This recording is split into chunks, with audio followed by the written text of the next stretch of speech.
tidings we bring to you and your king. We wish you a Merry Christmas and a Happy New Year. Santa's Lockdown Blues. It was a busy time in Lapland as all the elves and Santa's little helpers were working their socks off to get the presents ready for Christmas. But just like any other workplace, things were not always running so smoothly.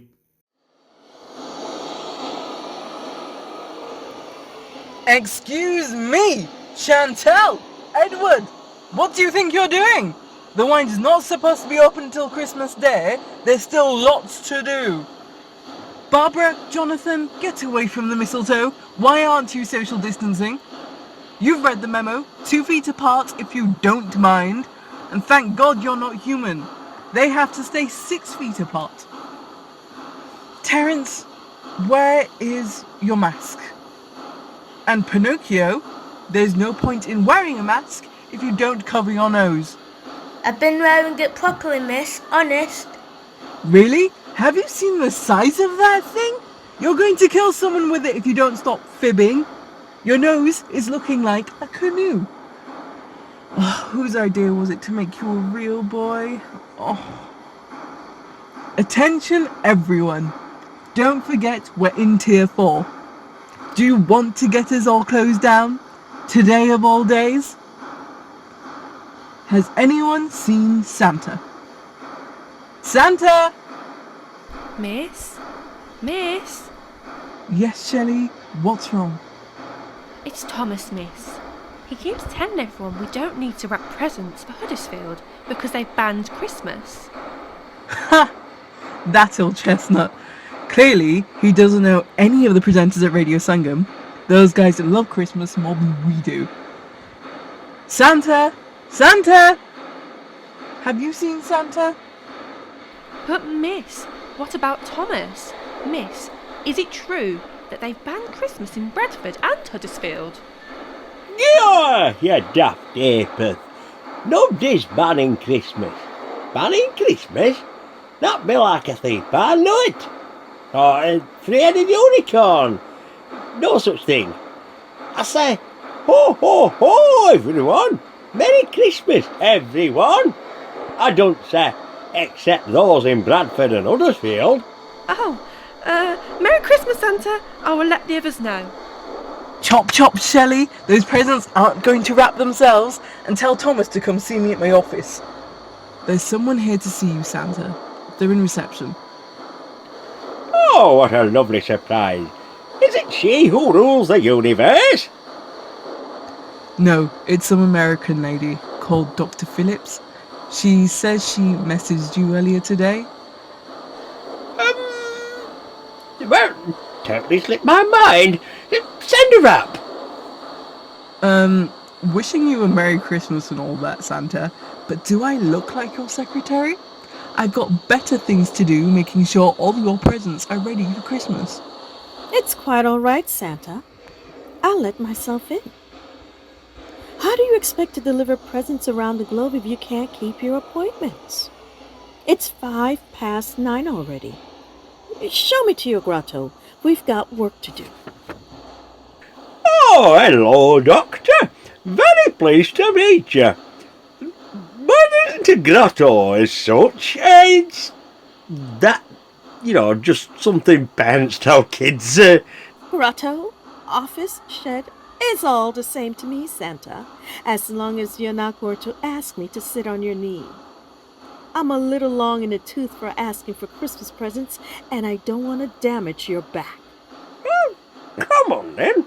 Follow me, Doctor. Doors. Okay, Dr. Donis. Just through here. No, it's Dr. Phillips, but you can call me Doris. Hey, hold your horses, cowgirl. Santa, you can't go into that meeting without me. And you are? Oh, this is... Lizzie Smythe. And I'm his legal advisor. Now let me tell you something. You can't take my client into there without me. Well, I'm his psychiatrist, and I am sure what he needs to share with me is very private and very confidential. Ladies, it's okay. You can both come in. Ah, I guess Claudette's not around then, Claudette? She who must be obeyed. The missus. Claudette's his wife, and she can be a little feisty. You mean jealous? Shall we, close the door and get comfortable? It's a busy time, and I'm sure I'm sure Doris has better things to do than talk about my wife. Maybe not, Santa. I'm here to talk about you and whatever's on your mind, and it sounds like your marriage might be a great place to start. My marriage is great. We've been married for 9,456 years, and we love each other very much. My wife just gets a bit, Jealous? Look, Santa, we've all been trying to tell you for such a long time now. You just need to stand up for yourself. Who's we? Myself, the supervisors on the shop floor, and the workers on reception. Every year, the same thing happens. Yeah, she comes here to scream blue murder because he hasn't answered his phone.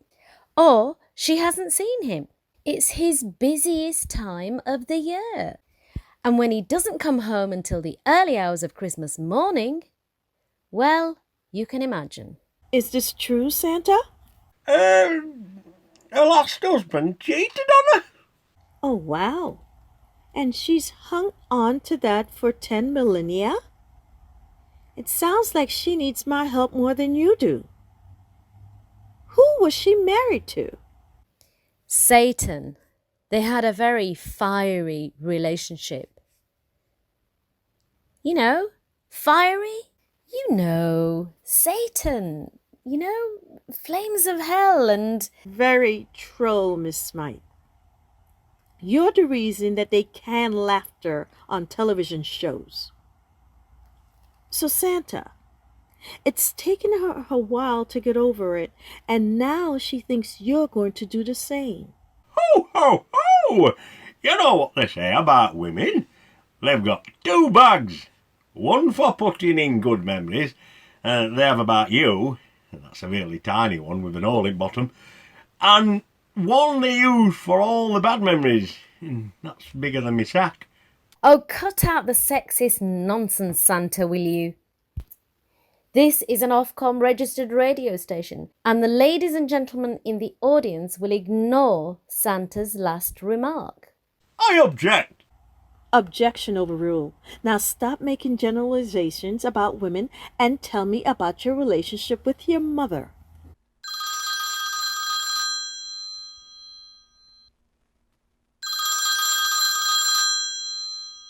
Santa slowly picked up the phone. His eyes glazed over as though he had entered a trance. Hello, Mother. Yeah. I see. No, please don't ask me that. Mother, I can't kill him, Mother. Santa slowly put the phone down and stared at the two ladies in his office. They looked at each other and got ready to make a sharp exit. Santa burst out laughing. Oh, it were Barbara. She were just letting me know that the reindeers are all fit and well. Haven't you seen the classic Hitchcock movie from the 60s? Psycho? Damn, he loves his movies, Dr. Phillips. That was a good one, Santa. Well played. Your mother, Santa. I am still waiting. Christmas was always a difficult time in our household. Dad used to go to bookies a lot. It wasn't Christmassy at all. Mum used to force me to wear red from head to toe. sing Christmas carols all day. Then she'd throw a lot of her things at me and tell me to wrap them. I had to sneak downstairs and put them by the Christmas tree while she were asleep. And if I woke her up, she'd shout at me and tell me I'd ruined her Christmas. Oh, God, why? This happens every time. You shouldn't have asked. On the contrary, Miss Smythe, I am glad I did. Santa, you're not a child anymore. You can't spend the rest of your life allowing women to boss you around, and that includes Miss Smythe here and all the other ladies in Lapland. Oh, I'll do my best. No, Santa. You will do what the hell you want. You're the one in charge of this place. This is your world. You're Santa Claus. You don't need me or anyone else to tell you what to do. You're right, Doris. I'm Santa. This is my place. No more Mr. Nice Guy. Well, I wouldn't go that far, Santa. Now that you're fired up, Santa, maybe we should speak about the other issue that's been bothering you? Oh, yes, that. What's that? He's been getting these nasty letters. Thank you very much, Lizzie. But these are going to be a few changes around here, starting with me doing my own talking. When I need you to help, I'll ask for it. See what you've done to him, Dr. Phillips? Good. I'm delighted. He needs to stand up for himself. Both of you, shut up. I'm a busy man. Let me show you these letters. That a boy, Santa. I love the new you. Meanwhile, on the shop floor, there was a bit of a commotion going on. No, I will not calm down. I have been trying to call him since 7:30 this morning. Where is he? He's in a meeting right now, miss. He cannot be disturbed. What do you mean, miss? My name's Claudette. Or Mrs. Stick to you. Stick? I didn't know Santa had a surname. Santa Stick? It's got a bit of a ring to it, hasn't it?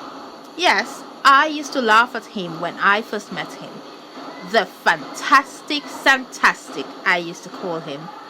But enough of this nonsense. I haven't got time for distractions. You must fetch him at once, or I will go look for him myself. I'm not fetching anyone. I'm not your Excuse me. Don't swear at me. This is a respectable radio station, you know, and it isn't 9 p.m. yet. Now, who do you think you're talking to, young lady? Get out of my way. Fine. I have more important things to do than arguing with you. Santa can fight his own battles. Oh, whatever. Santa! Santa! And off she went. Santa's wife was not one to be messed with, and once she'd made up her mind to do something, there was no stopping her. Poor old Santa probably would know what had hit him. These letters have been coming in thick and fast. It was very upsetting. Listen to this one. Dear Santa, you're nothing but a fraud. Last year, I queued up for hours in the pouring rain, and when I got to sit on your knee, I told you I wanted a smartphone. Do you know what I got? A second-hand bike. Hope you fall face first into a pile of Rudolph's dung. I don't even know who this Rudolph fella is, but they always mention him in the letters. And how about this one? Dear Santa, you can get stuck in my chimney any time you want, you big cuddly... I'll have that one get there. Here we go. Dear Santa, Please can you get me a new Superman outfit? A toy gun? And let me stay in office for one more term. Biden stole the election. I promised to leave you a homemade mince pie, like I did last year. Make Christmas great again. Donald Trump. This is the kind of stuff I have to plough through. It takes me all year to get through 'em. It certainly sounds like you've got your hands full. Sometimes you have to take time out to distress. Just a few minutes of meditation every day, and I'm sure you will feel fine.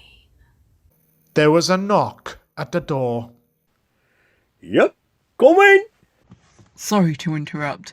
Can I borrow you, Lizzie? Not really, we're in a meeting. Won't be long. No, you really should come. It's quite important. Why? What's wrong?